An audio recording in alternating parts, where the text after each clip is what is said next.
TFP Dod, il est 18h30. C'est un beau portrait qu'a réalisé pour nous Claude Rosy.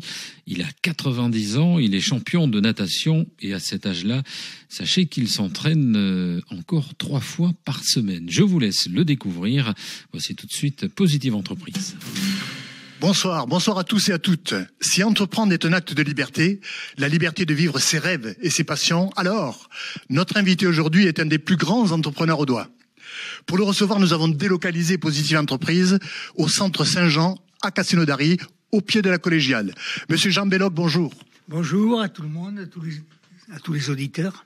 Monsieur Belloc, vous avez réussi et vous réussissez encore à concilier entre autres 4 grandes passions. La famille, le travail et la vie locale, et le sport. Alors, allons droit au but. Vous êtes né en quelle année? Je suis né le 11 juillet 1928 à Nérac, dans le Lot-et-Garonne. Vous avez donc 90 ans. Vous êtes multiple champion de France, d'Europe, du monde de natation. Vous êtes la fierté d'une ville, d'une région, l'Occitanie, d'un pays, la France, puisque vous avez été honoré dernièrement de la médaille d'or de la jeunesse et des sports. Mais nous y reviendrons. D'abord, vous exerciez le métier de notaire honoraire dans cette belle ville de Castelnaudary. Vous êtes toujours un citoyen engagé, un citoyen chaurien engagé. Concernant vos passions, votre père, Paul Belloc, a beaucoup compté pour vous, je crois. Oui, énormément, et je suis un petit enfant à côté de lui. Lorsqu'il est décédé, les journaux titraient « Un demi-siècle d'histoire chaurienne disparue ». Il était notaire honoraire, il a été président de la Chambre des notaires, et il a beaucoup milité. Il était parmi les fondateurs du syndicat national des notaires, ce qui quand même est important pour la France. Absolument. Il était aussi très impliqué dans la vie chaurienne, dans la vie locale chaurienne. Il était beaucoup aimé d'ailleurs à ce propos. Dans la vie sportive, mais ailleurs. Dans la vie sportive, par exemple, il était président, je crois. Alors oui, il était président du club de football, le Coq. Oui. Il a été une vingtaine d'années président, mais dans les moments les plus difficiles. C'était l'homme qui ne reculait devant rien. Quand il voyait que ça n'allait pas, il était là. D'accord. Et la piscine, d'ailleurs, a été construite il était premier adjoint, je crois, de la ville de Castelnaudary, c'est ça? Voilà. Il était premier adjoint de Castelnaudary. Il a été élu après la Libération, ce qui choque un peu à côté d'une croix gammée que j'avais eue sur la façade de ma maison lorsque je me suis présenté aux élections municipales. Et il a fait 3 mandats. Un mandat qui a été interrompu après la Libération parce qu'il a fallu revoter, et 2 mandats en qualité de premier adjoint. Et il y avait donc une piscine, si l'on peut appeler ça une piscine, c'était un trou cimenté, et évidemment chaque 15 jours il fallait vider la piscine parce que il n'y avait pas de filtre, et c'est mon père qui a remédié à tout cela à ce moment-là, de façon qu'on puisse nager d'une façon régulière et propre. Alors, il était président également des Sans Soucis. Vous allez nous dire ce que c'est que les Sans Soucis. Alors là, mon père, oui, est arrivé donc en 1929 à Castelnaudary, et en 1933, il a été président des Sans Soucis. Et je crois qu'il a été le premier à mener le club en dehors de la France. Bon, c'est une association. Fanfare, en fait. Une association de musique. C'est ça, de musique, c'est ça. Alors, il vous a inculqué des valeurs fortes, votre père. C'est ce qui revient tout le temps, et je sais que quand vous en parlez avec beaucoup d'admiration, c'est ça. Oui, la première des choses, je crois, c'est qu'il nous a appris à respecter les gens. C'est la principale chose, et je crois que si vous ne respectez pas les gens, vous ne pouvez pas faire le métier de notaire. Alors, respect de soi, respect des autres, respect des règles, c'est important. Mais vous parlez de votre père avec beaucoup d'admiration, c'est vrai. Pour vous, l'importance de la famille n'a jamais été remise en question. C'est le noyau à conforter, c'est le lien à préserver, c'est la famille pour vous. Avec votre épouse, Madame Josette Belloc, vous avez 4 enfants, c'est ça? Oui, en effet, 4 enfants, 9 petits-enfants, et actuellement 2 arrière-petits-enfants. 4 enfants, 9 petits-enfants et 2 arrière-petits-enfants. Oui, et je puis dire que mes enfants sont très près de nous, ils ont reçu, je pense, des valeurs importantes. D'ailleurs, mon fils le notaire était ces jours-ci du côté de Trèbes pour nettoyer les maisons. D'accord. Donc un autre, je crois que c'est la pâtisserie, c'est ça, la pâtisserie Belloc à Castelnaudary, une très bonne pâtisserie, très renommée, je crois. Hein. Oui, c'est une pâtisserie qui existe depuis très très longtemps, qui est toujours à la même place et évidemment conserve les Alleluia Gloria comme une marque déposée. Alors, Maître Belloc, vous êtes aussi le fondateur des Amis de Castelnaudary et du Lauragais.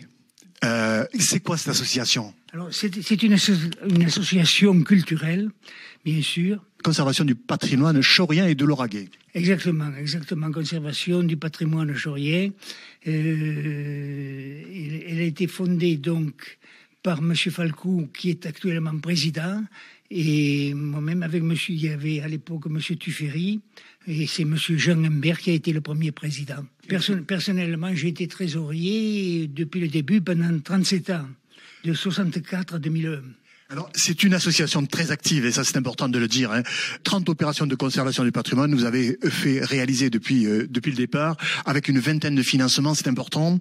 Alors, pour ceux qui nous intéressent et pour nos auditeurs, les travaux à la voûte étoilée de Notre-Dame de la Pitié ont été entrepris et réalisés, je crois, en 2014, c'est ça? Oui, c'est ça. Ensuite, des travaux confortatifs au mur de la sacristie de la collégiale Saint-Michel, c'est ça? Saint-Michel, oui. Des travaux qui ont été réalisés également. Hein. Présidial, donc le raménagement, puis aussi les Amis de Castelnaudary et du Lauragais ont favorisé la cession à la ville de la chapelle de Notre-Dame de Pitié. Quel programme! Alors, nous avons parlé de la famille, nous avons parlé effectivement de votre vie locale, beaucoup de choses déjà, le temps passe vite. Nous allons faire une pause si vous le voulez bien, Monsieur Belloc.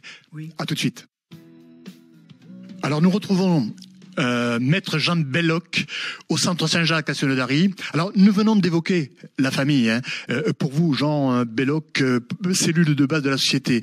Nous avons évoqué également l'ancrage et l'implication locale, indispensable à une vie utile dans la cité. Nous étions en train de parler des Amis de Castelnaudary et du Lauragais. Jean Falcou est aujourd'hui le président, c'est ça? Oui, Jean Falcou est président depuis une 50aine d'années. On devait d'ailleurs le faire récompenser par le ministère de la Culture. À ce jour, rien n'est encore venu. J'espère que ça reviendra bientôt, car il le mérite. C'est un homme qui se dévoue beaucoup. Il faut dire qu'il a publié 20 livres ou brochures, donné 60 conférences, animé toutes les soirées du patrimoine, fait restaurer 20 œuvres d'art. Il accueillit de nombreuses associations ou sociétés venues découvrir notre ville, ce qui est quand même très important. Merci, et effectivement, un grand honneur à Monsieur Falcou. Alors, si vous le voulez bien, nous allons parler maintenant de votre passion pour les sports et de vos exploits sportifs. Nous l'avons dit en première partie, multiple champion régional de France, d'Europe, du monde de natation. Parler de votre passion du sport pour ses valeurs inculquées par votre père, le respect de soi, des autres, l'esprit d'équipe, la solidarité, le dépassement de soi, le sport pour vous comme philosophie de vie, le sport comme une magnifique histoire, une histoire d'espoir pour tous, une histoire qui mérite d'être contée, parce que dès votre adolescence, pendant la guerre je crois, votre rapport avec le sport n'était pas aussi évident que ça. Non, certainement. J'ai appris à nager, je devais avoir 8 ans, mais mon père y tenait beaucoup. D'ailleurs, nous étions 3 frères et tous les 3, nous avons eu des titres de champions. Mon jeune frère est champion de France, mon frère aîné, une finale au championnat de France cadet, et mon père y tenait beaucoup parce qu'il était aveyronnais, et dans l'Aveyron, il n'y a pas beaucoup de piscines, du moins il n'y en avait pas. Et les rivières sont fraîches. Alors que nous avons commencé à nous entraîner dans le canal du Midi. Et donc ensuite vous avez joué au coq, c'est ça? Alors j'ai joué pendant une vingtaine d'années au coq, Et je me rappelle ma première licence, c'était Monsieur Millot du Café Central qui était le secrétaire. J'étais très jeune. Je tournais autour parce que je voulais faire partie des équipes du COQ et que j'ai vu Monsieur Millot assis à une table. Je suis rentré. Il m'a regardé et je lui ai dit je voudrais jouer au football. Il m'a dit tu es trop jeune, il te faudra revenir. Et le COQ était une belle équipe à l'époque, hein, Alors nous avions une équipe qui avait la valeur d'une équipe de 3e division, championnat de France amateur. Nous avons joué une Coupe de France contre 7, qui est à ce moment-là une équipe professionnelle de 1re division. Et nous avons été battus d'ailleurs après prolongation, ce qui a toujours compté à Castelnaudary.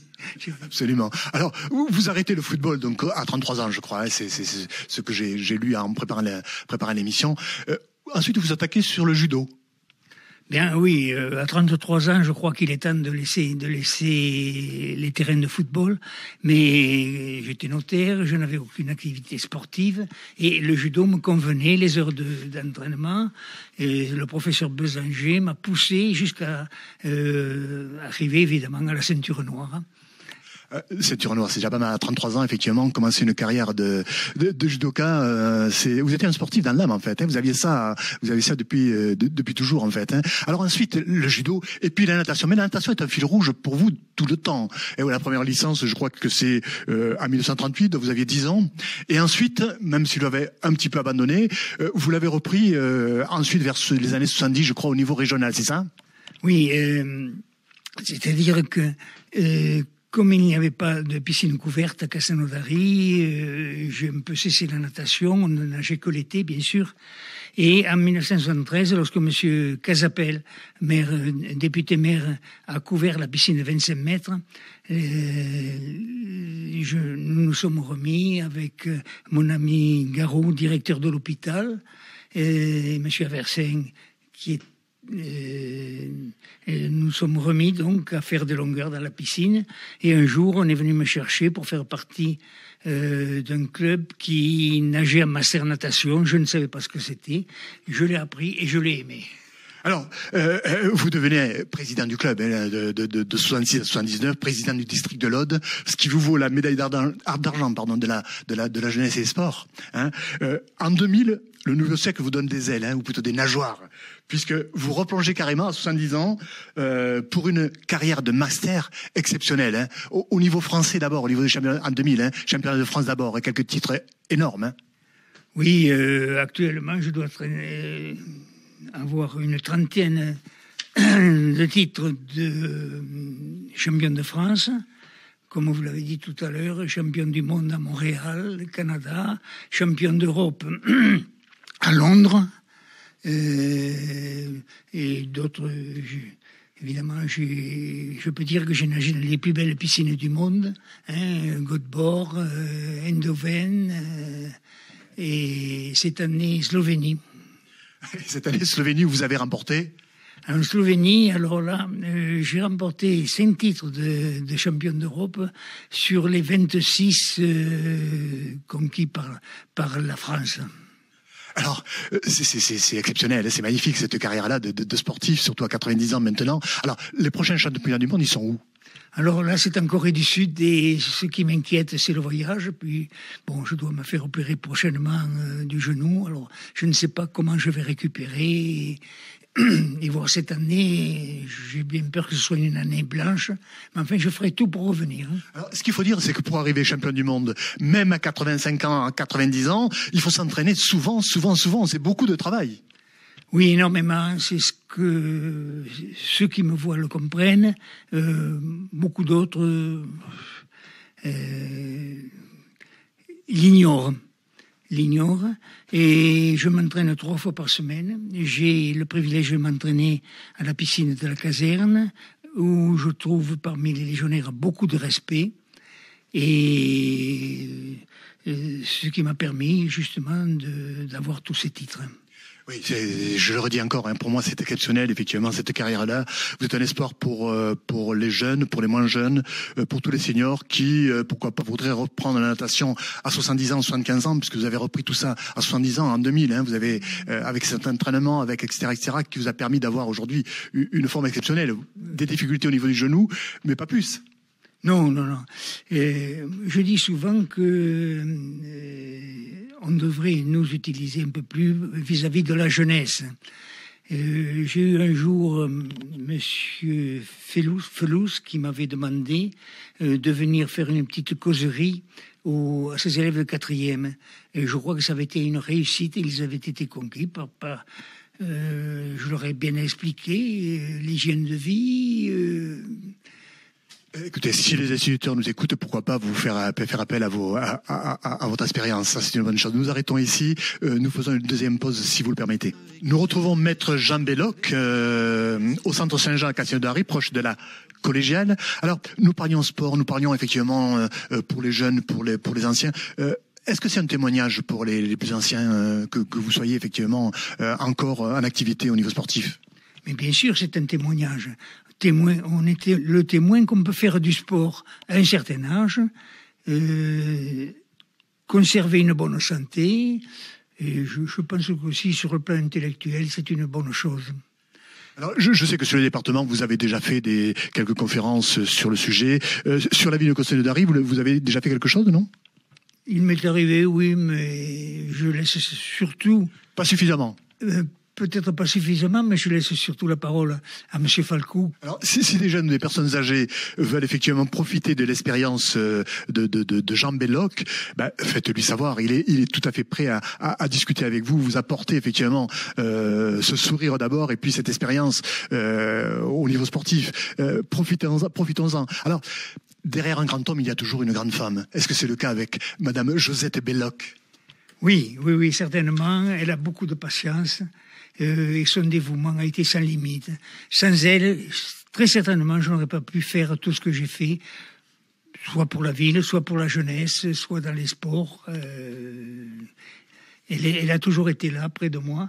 Et il faut dire qu'à une époque, quand j'étais président du club nautique, elle tenait le chrono, mes enfants nageaient, c'était une fête. Tout ça se passait en famille. Je sais qu'elle vous accompagne encore. Elle est venue à Montréal, c'est ça? Elle était encore à Montréal l'an dernier, c'est ça? Ou en 2016? Elle est venue à Montréal et Londres a été aussi très fatigant. Et Londres, c'est vrai. Oui, c'était...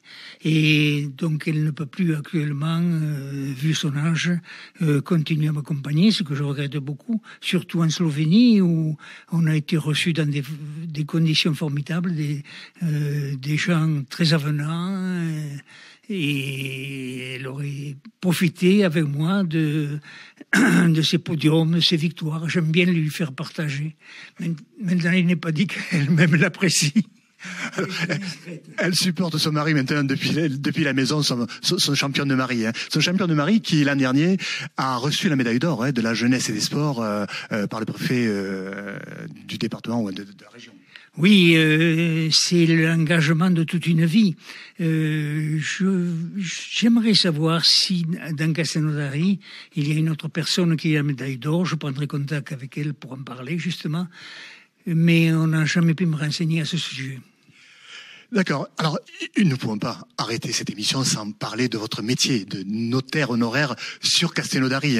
Vous avez commencé à exercer en quelle année? J'ai exercé en 1962. D'accord. Et jusqu'en 1992, 30 ans.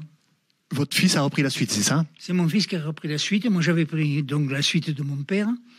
Et malheureusement, je crois que ça va s'arrêter là. Je regrette beaucoup parce qu'il y a un attachement à la clientèle. C'est quand même quelque chose d'important dans une petite ville comme Castelnaudary. Rappelons, quelle est la mission première du notaire honoraire dans un petit village rural ou en tout cas une petite ville comme Castelnaudary? Vous savez, le notaire honoraire, c'est un homme qui s'est retiré, surtout aujourd'hui, avec les progrès qu'il y a eu dans ce métier, il faut dire que je serais un peu dépassé.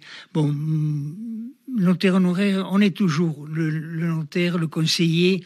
On m'approche encore pour donner certains conseils, et c'est avec grand plaisir que je le fais, comme je l'ai fait durant toute ma carrière. En bénévolat, bien sûr. En bénévolat, et ça il faut le dire. J'avais une clientèle modeste, des fois très modeste, et ils savaient qu'avec Jean, on était toujours reçus. Et je vais vous raconter une anecdote qui m'a marqué.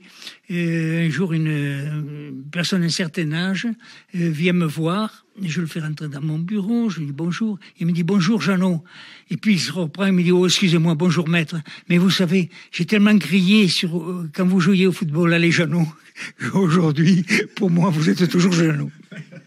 Alors, vous dites que pour être un bon notaire, il faut d'abord aimer les gens.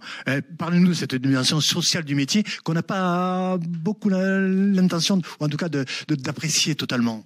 Oui, c'est sûr que si vous n'êtes pas humaniste, vous ne pouvez pas exercer ce métier. Il y a trop de contacts. C'est le contact. Le premier contact, c'est le contrat de mariage, puis ensuite il y a les actes de la vie commune et évidemment le décès. Le testament. Le testament, ça c'est quelque chose qui est très difficile, Des fois, on est obligé de lire un testament qui va dans le sens contraire de ce que les héritiers attendent.